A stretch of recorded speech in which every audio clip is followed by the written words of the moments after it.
toi. Je dois hériter les grâces et les bénédictions qui sont liées à moi.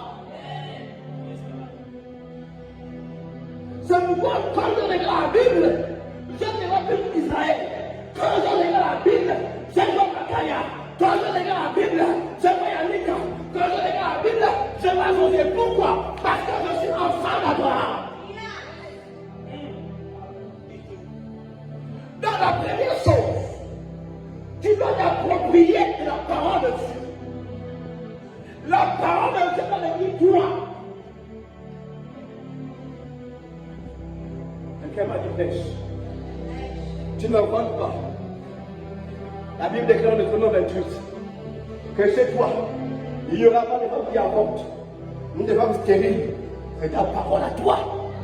C'est ta parole à toi. C'est ta parole. Alléluia. Maintenant, la parole a été parlée. La parole dit, dans ta maison, il n'y aura pas de femmes stériles. Ça veut dire que si il y a une femme qui ne veut pas être donnée, il n'y aura pas de femmes qui avortent. Avorter, c'est celui qui prend mal français. Alléluia. Quand on dit, en fait, elle a subi un avortement, c'est qu'elle a eu une fausse couche. Amen. Qui est contraire de faire un avortement. Quand tu fais un avortement, toi-même tu enlèves l'enfant. Mais quand tu as avorté, tu n'as pas enlevé l'enfant. Quand tu as avorté, tu as perdu l'enfant. Hein? Ah, c'est le bon français. Quand on dit vraiment j'ai avorté, ça veut dire que tu as fait une fausse couche. Donc l'autre lui dit, cette fois, il n'y aura pas de femmes qui avortent. Ça veut dire il n'y aura pas de femmes qui font des fausses couches. Toi, tu dois être enceinte et l'enfant doit sortir. C'est ce que la Bible dit. Mais la Bible parle de qui d'Israël, mais non pas que d'Israël, mais de toi en fait, parce que tu es Israël spirituel. Vous comprenez bien? Je n'ai besoin de comprendre ça. Nous sommes Israël spirituel. Et par conséquent, les grâces qui sont à Abraham sont liées à nous.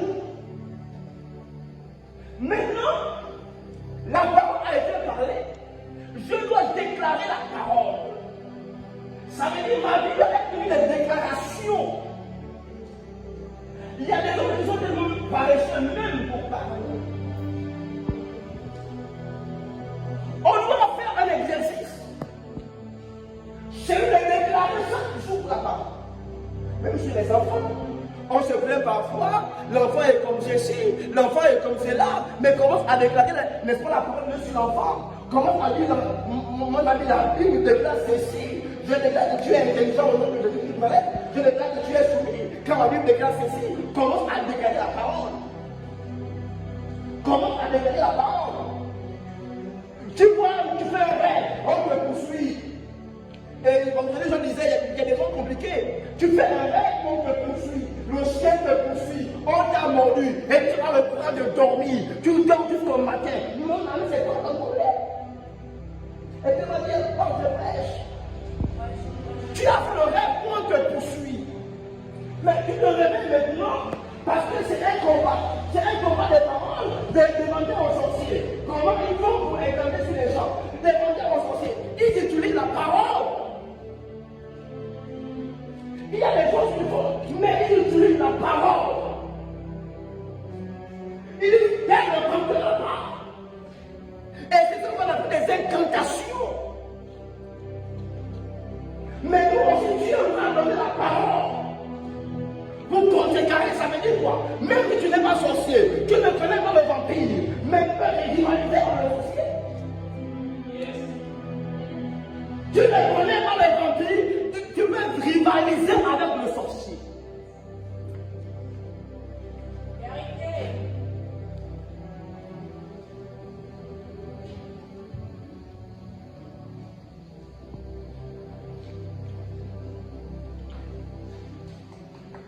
Alléluia. Ce n'est pas l'histoire des pasteurs. Vous savez, ce fais la différence entre le pasteur et le fidèle. Nous tous parlons ce qu'on appelle l'onction sacerdotale. Parce que si vous lisez 1 Pierre 6, la Bible dit qu'il faut un royaume des sacrificateurs. Nous sommes qui l'Église. Et en tant que sacrificateur, Dieu nous donne le pouvoir. Le fidèle comme le pasteur, on est d'abord le sacrificateur. Maintenant, la différence, c'est que le pasteur, en fait, il a fait une onction royale. Parce que si vous lisez dans l'Ancien Testament, vous verrez qu'il y a trois types d'onction.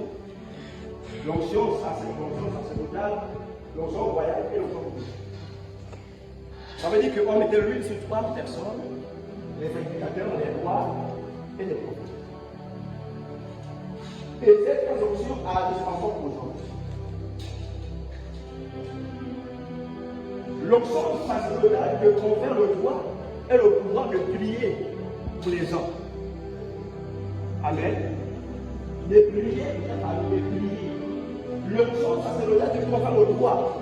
Quand Satan vient à toi, tu as besoin de ta puissance. Tu as ça, mangez ça.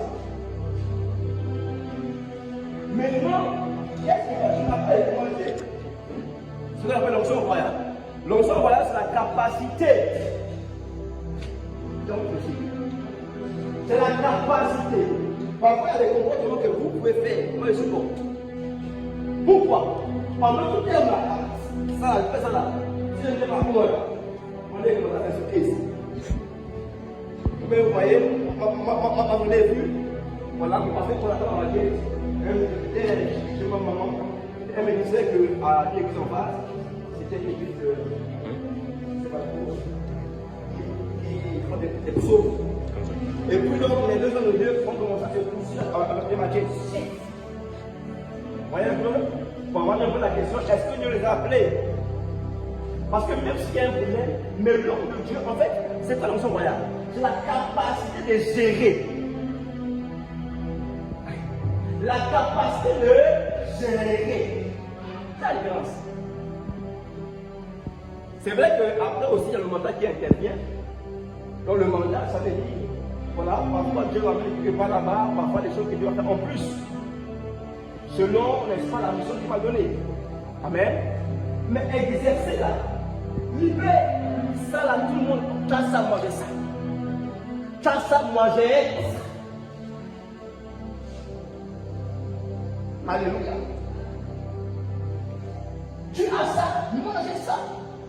C'est pourquoi Marc 16, 17 dit, voici les miracles qui accompagneront, pas les hommes de Dieu, mais ceux qui auront cru. Les disciples, voici les miracles, ils chasseront les démons, ils parleront de nouvelles langues. C'est pourquoi vous voyez que Marc peut parler en langue. Il n'y a pas de pasteur qui parle en autre langue. Mais toi aussi, même aujourd'hui, tu peux parler en autre langue. La Bible dit, voici les miracles, il y a des ceux qui auront cru en mon nom, ils parleront de nouvelles langues. S'ils prennent des poisons, ils ne mourront pas. Alléluia. Amen. Mais il faut en fait connaître, manifester le pouvoir de Dieu en déclarant, en se servant de la parole de Dieu que Dieu a écrit et prononcer la parole de Dieu.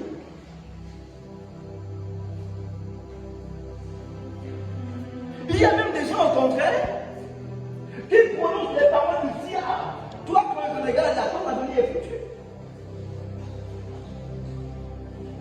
Mais Dieu veut quoi? Dieu prononce la parole de Dieu. J'ai entendu les chrétiens. Vous savez, parfois j'ai ri des prières qui font rire.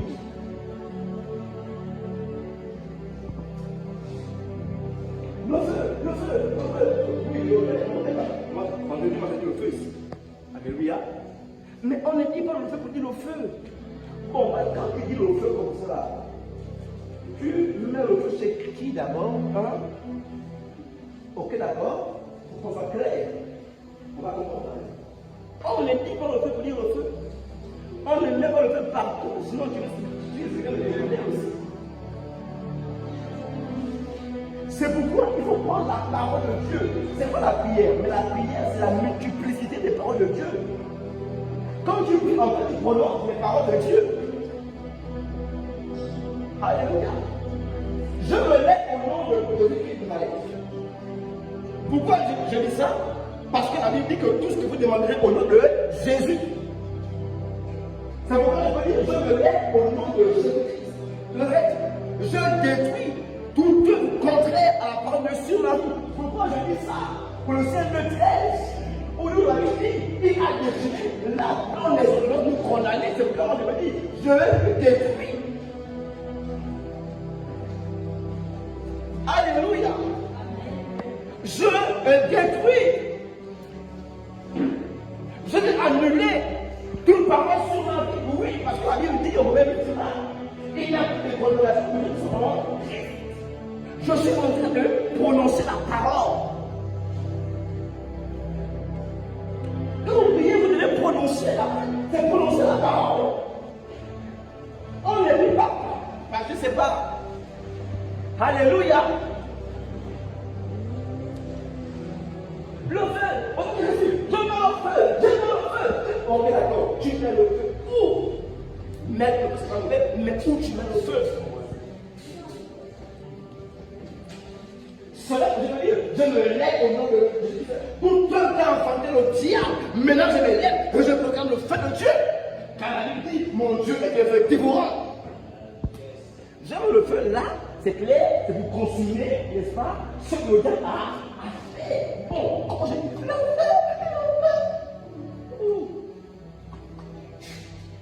Alléluia. C'est prononcer la parole de Dieu. C'est pas la parole qui est puissante. C'est la parole de Dieu qui est puissante. Amen. C'est quand tu prononces la parole de Dieu qui a effet. Amen. C'est quand tu prononces la parole de Dieu que l'autorité est libérée. Je ne veux pas dire que tu dois utiliser les mêmes mots. Mais je te dis la pensée que la Bible dit. La pensée de la parole. Tu dois ressentir avec cette pensée-là.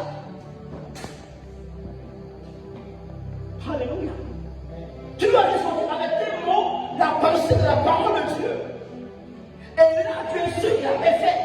Parce que la parole de Dieu est puissante.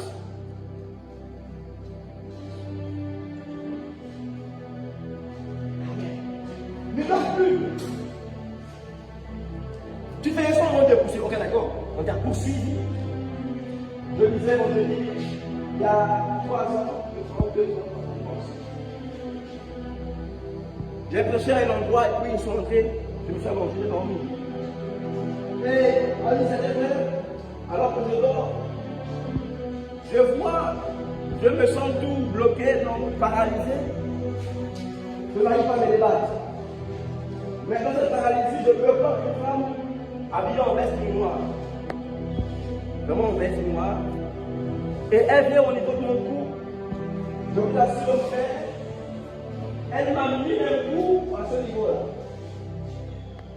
Et je l'ai senti. Et puis je me suis quand même réveillé. Et j'avais mal. Physiquement, j'avais mal. Je voulais me rendormir. Ensuite, j'ai ressenti une frustration intérieure. Une frustration. Pas une peur, une frustration. Frustration parce que un sorcier ose, par quel pouvoir, par quel droit, je ne connais pas, rentrer dans ma chambre alors que je suis endormi, et mettre un coup. Donc vous voyez un peu, je senti comme un enfant, un petit là, 12 ans, il est vous giflé. Alors que vous sentez le petit là, je le porte le baston bien. Hein? Vous voyez un peu, vous sentez un peu une frustration. Oh, un petit comme ça, et que je tombe de la table. Je vais revenir. Oh, laissez-moi, je vais le montrer en fait. Alléluia. Et moi j'étais frustré, j'avais une petite sorcière, et là, je me mettre un truc. Et qu'est-ce que j'ai fait? J'ai commencé à prier, j'ai dit, tu es venu vers moi, maintenant là, je viens de toi en courant. Au nom de Jésus, c'est pas elle que je te mets. Alléluia. Est-ce que c'est la parole de Dieu? La Bible dit, cache-leur les noms.